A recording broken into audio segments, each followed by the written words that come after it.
Hey, I'm Chef Todd Moore. Welcome back to Cooking Course. Glad you joined me again. We have been talking about making sauces recently. We talked about a cornstarch slurry.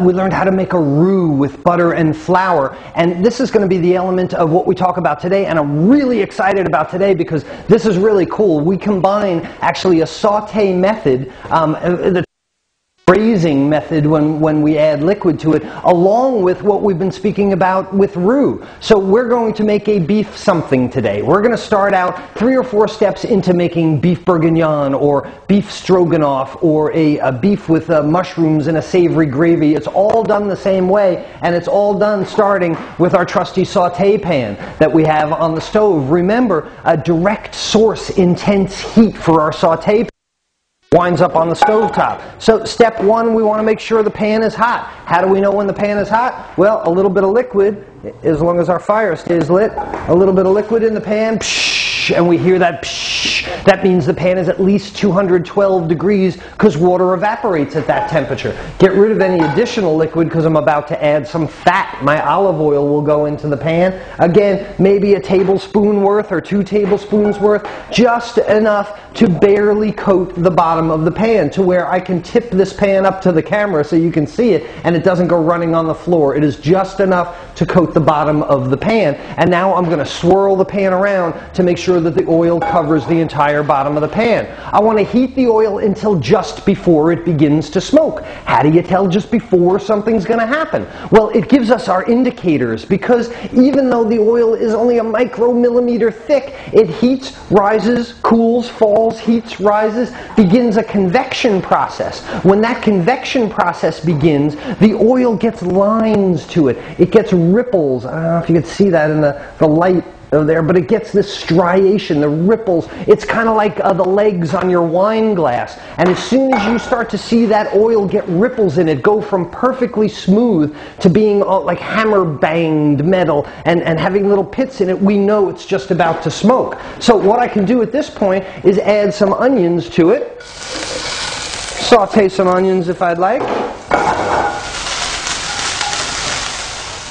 Get them a little moist, and what I have is some beef, some cubed beef here. Now, I talked about adding 2 different things because previously we learned that fat and starch is roux. Well, I've got some olive oil in the pan there, and I've got certainly fat on this beef, but I've also got some flour. So I'm going to go ahead and add some flour to that beef and toss this around to coat all the surface area of the beef. So when this flour that is now on the beef meets the olive oil in the pan, what have I got? I've got roux. I've got a nice little shortcut. Instead of making a roux in a separate pan that I can coat my protein product with flour. When I add it to the pan that the olive oil is in, what winds up on the bottom of the pan is not fond, is not the rendered fat from the item like we've seen before, because the item is coated in flour. What winds up in the bottom of the pan is our roux. So let me go ahead and stir this around a little bit so I can come back and show you. We could have added the onions after the beef. We can add the onions before the beef if we want to caramelize them a little bit, depending on how cooked you want your onions to be. So now, if I come show you what's in this pan,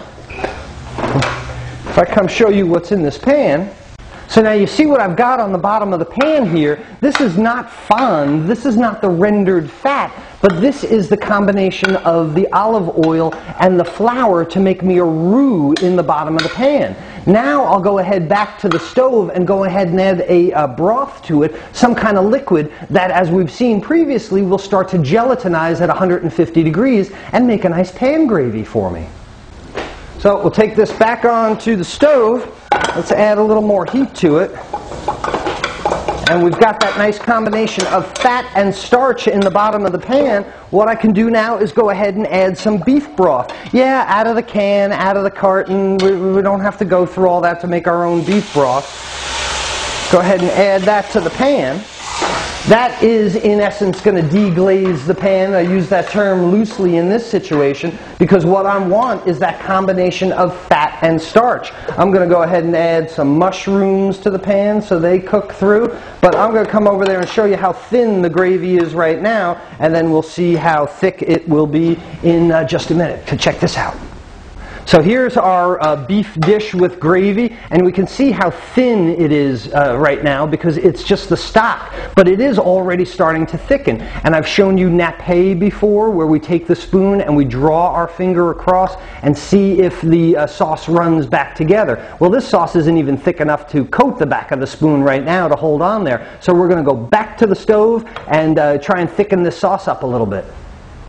So back to our stove over here, back to the heat, because what we're trying to do is get this to reach our magic temperature of 150 degrees, where those starches start to gelatinize and thicken up our gravy. So we have created a one-dish dinner here. We didn't have to make a roux in a separate pan and add that to some simmering liquid to make a gravy. We simply coated our protein product, our beef in this situation, with some flour that combined with the olive oil to make our roux. Remember, if it's a hot roux, which it is in this instance, it needs to be a cold liquid. They always need to be at different extremes, otherwise we get lumps from that as well. So now this is beef stroganoff, if you wanted to. We would add a little bit of mustard to it and maybe some sour cream and serve that over some egg noodles. This could be beef bourguignon as well if we added some red wine to it previously. And now my gravy's really starting to think it up nicely. It could be beef bourguignon if we added red wine to it and maybe some tomato paste. This is how we make chicken marsala as well. You could take chicken cubes, white meat chicken, or chicken pieces, leg, thigh kind of thing, coat them in flour. They get pan fried or pan sauteed, and then the liquid is added for a roux. There are so many different recipes that use the same type of procedure that you can now go make one up if you want. Take some shrimp, coat the shrimp in flour, saute them in some butter, add some shrimp broth or even some chicken broth or some kind of flavorful liquid to that, and you've made yourself a nice shrimp type gravy. We could do this with crayfish, we could do it with scallops, we could do it with clams, with pork, with anything. This is a great procedure in your home to create a beautiful pan sauce gravy that you can then serve over something else. So now it's time really to show you our nappe. Bring this back over to you guys. And here's our beef dish that isn't quite completed yet because we may add some more things to it. But look how my gravy thickened up in here. And actually now, if I dip the spoon in the bottom of it, look at how that gravy sticks to the spoon now. And running my finger across it gives me clear nappe. That sauce doesn't run together at all. But still, what I've got in this pan here is some uncooked beef. And one of the indicators of how well this is coming along is look at the blood coming out of there. The red coming out of the juices. This is a combination cooking method because we started with the olive oil, started with a saute, and then added some liquid, so this becomes a braising method. And this can actually go back on the stove for quite a while. So let's do that. Let's bring it back to the stove, put it on here, because I know that this beef is not nearly done. Is not cooked nearly as much as I would like. And now's the time, like I said, that we might add some sour cream, and it's going to be a little closer to beef stroganoff. I might add some whole grain mustard or something. Sometimes pickled relish would taste very good in here. But the basic idea is coating the fat with flour, having it combined with the olive oil to make yourself a nice pan sauce. This, I will lower this heat very low and very possibly cover the pan so that I don't lose any more moisture and it just kind of steams in here. So this really covers 2 or 3 different topics, and that's why I was so excited to show you it today, because it's the type of thing that you can do tonight. Get yourself a protein product, any protein product you like, beef or chicken or pork or shrimp or lobster or scallops, or anything that you want, coat it in flour, saute method by getting the pan hot first, add some kind of liquid that then will create that sauce. You've got a roux in the pan at that point, and the rest is up to you. Serve it on rice, serve it on noodles, serve it any way that you want. It's a great cooking method, a basic cooking method, and we call it braising, but we're going to touch on this again another time. Thank you again for watching. Remember, here at Cooking Course, it's not about fine cooking, it's about overcoming these recipes, empowering yourself to use your creativity and get back into the kitchen, make things that you're proud of for your family. Join me again tomorrow on Cooking Course.